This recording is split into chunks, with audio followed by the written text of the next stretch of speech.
Ces derniers temps, autour de la halle Coder, il valait mieux avoir le pas assuré. Pavés décellés, joints émiettés, autant d'écueils quasi invisibles, mais traîtres. C'est la raison pour laquelle la municipalité a décidé de lancer des travaux qui ont surpris ceux qui savent que les pavés actuels n'ont que 4 ans. Nous avions à proximité des containers enterrés qui nécessitaient le passage chaque jour d'un 26 tonnes, donc un gros camion qui n'était pas adapté à ce type effectivement de revêtement, premier élément. Et deuxième élément, il y a 4 ans, lorsqu'on a fait les travaux, eh bien, on n'a pas respecté le temps de séchage nécessaire qui est de 3 semaines après la pose, qui fait qu'ils n'étaient pas assez consolidés et qui se sont détériorés beaucoup trop vite. Les poubelles qui nécessitaient le passage des camions ont été retirées. Elles seront transférées sur le boulevard voisin. Et la circulation, interrompue le temps des travaux, pourrait être définitivement arrêtée en dehors des nécessités des marchés et des commerces. Quant au chantier lui-même, il a tenu compte des fragilités.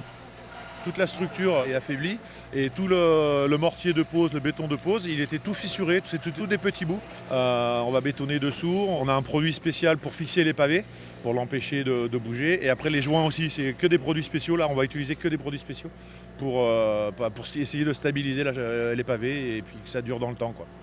Les travaux dureront au-delà des vacances de la Toussaint jusqu'à fin novembre pour tenir compte des temps de séchage.